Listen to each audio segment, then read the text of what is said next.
எல்லாம் வல்ல இயேசுவே, இந்த நல்ல நாளுக்காக உம்மை துதிக்கிறோம், தோத்தரிக்கிறோம் ராஜாவே. கடவுளே, இந்த காலங்களிலே பலவிதமான காரியங்களை குறித்து நாங்கள் சிந்திக்க எங்களுக்கு நீர் ஒரு நேரத்தை கொடுத்ததற்காக உமக்கு கோடான கோடி நன்றி ராஜாவே.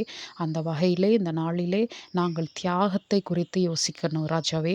நாங்கள் எங்களுடைய குடும்பத்தினருக்காக, எங்களுடைய உறவினர்களுக்காக, எங்களுடைய கணவன், மனைவி, குழந்தைகள் மற்றும் எங்களுடைய நண்பர்கள், எங்களை சுற்றார் உற்றார் இவர்களுக்காக நாங்கள் என்ன தியாகத்தை செய்தோம் என்று நாங்கள் நினைத்து பார்க்கட்டும் அப்பா. நாங்கள் சுய நலனோடே இருக்கின்றோமா?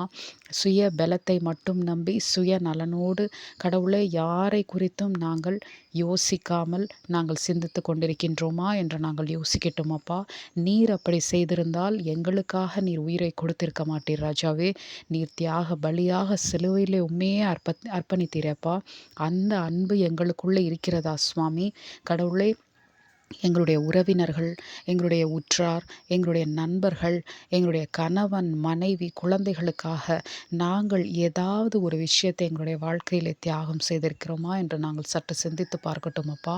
கடவுளே, எத்தனையோ நேரங்களிலே கடவுளே, நாங்கள் எங்களுடைய வாழ்க்கையிலே மிகவும் சுயநலத்தோடு சிந்தித்து கடவுளே, மற்றவர்களின் நலனை குறித்து யோசிக்காமல், மற்றவர்களின் மனதை குறித்து கொஞ்சம் கூட யோசிக்காமல், மற்றவர்களை புண்படுத்தி கடவுளே, எங்களுடைய வாழ்க்கையிலே எங்களுக்கு எது இன்பமோ, எங்களுக்கு எது தேவையோ அதை நாங்கள் செய்து கொண்டிருக்கிறோம் என்று நாங்கள் நினைத்து பார்க்கட்டும் அப்பா. இந்த நாளிலே கடவுளே, தயவு செய்து எங்களுடைய வாழ்க்கையிலே நாங்களும் நீர் எங்களுக்காக தியாக பலியாக உம்முடைய உயிரே கொடுத்தீரே, நாங்கள் எங்களுடைய வாழ்க்கையிலே என்ன செய்து கொண்டிருக்கிறோம் என்று நாங்கள் நினைத்து பார்க்கட்டும் அப்பா.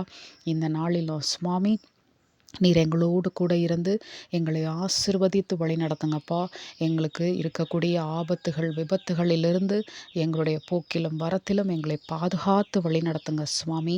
இந்த நாளிலோ ராஜாவே, நாங்கள் கையிட்டு செய்கின்ற எல்லா காரியங்களிலும் உம்முடைய கிருபை அளவில்லாமல் இருக்கும்படியாகவும், எங்களுடைய எண்ணங்கள் அனைத்திலும் உம்முடைய ஆலோசனை இருக்கும்படியாகவும் கடவுளே, நீர் எங்களுக்கு உதவி செய்யுங்கப்பா. தவறான வழிகளிலே, தவறான சிந்தனைகளிலே, தவறான செயல்களிலே நாங்கள் ஈடுபடும் பொழுது எங்களை கரம் பிடித்து எங்களுக்கு ஆலோசனை கொடுத்து கடவுளே, நாங்கள் நல்வழியிலே நடக்கும்படியான பாதையை நீரே செவ்வைப்படுத்தி எங்களுக்கு வழியமைத்து கொடுங்க ராஜாவே. இந்த நாளிலும் சுவாமி, எங்களால் முடிந்த அளவிற்கு மற்றவர்களுக்கு உதவி செய்கிறவர்களாக நாங்கள் மாறட்டும் அப்பா. இந்த நாளிலோ ராஜாவே, எங்களோடு நீர் கூட இருந்து கடவுளே, நாங்கள் எங்கள் காரியங்களிலே உம்முடைய ஆலோசனை கேட்டு நடக்கவும், அதே சமயத்திலே உம்மை இன்னும் அதிகமாக நம்பவும் விசுவாசிக்கவும் கற்றுக்கொள்ளும்படியான தோத்திரங்களை இந்த நாள் முழுவதும் நாங்கள் கூறிக்கொண்டே இருக்கும்படியான பாக்கியத்தை எங்களுக்கு கொடுங்கப்பா. எங்களுடைய உடம்பில் இருக்கக்கூடிய வலிகள், வேதனைகள், கடவுளே, வியாதிகள் அத்தனையும் நீக்கி போட்டு எங்களுக்கு நல்ல சுகத்தையும் பலத்தையும் கொடுங்கப்பா. தனிமையில் இருக்கக்கூடிய ஒவ்வொருவருக்கும் நீரே துணையாக இருங்க ராஜாவே. கடவுளே, அதே போல சுவாமி, குடும்பத்தில் இருக்கக்கூடிய பிரிவினைகள், சண்டைகள், சச்சரவுகள் அத்தனையும் நீக்கி போட்டு சமாதானத்தையும் சந்தோஷத்தையும் கொடுங்கப்பா. பொருளாதார தேவைகளை சந்திக்கக்கூடிய பொருளாதார வசதிகளை கொடுங்க ராஜாவே. கடன் பிரச்சனைகளை நீக்கி போடுங்கப்பா. நீரே எங்களோடு கூட இருந்து எங்களை ஆசிர்வதித்து வழி நடத்துங்கப்பா. எல்லாவற்றையும் இயேசு கிறிஸ்துவின் இனிய நாமத்தினாலே எடுத்து ஜெபிக்கிறோம் நல்ல பிதாவே. ஆமேன்.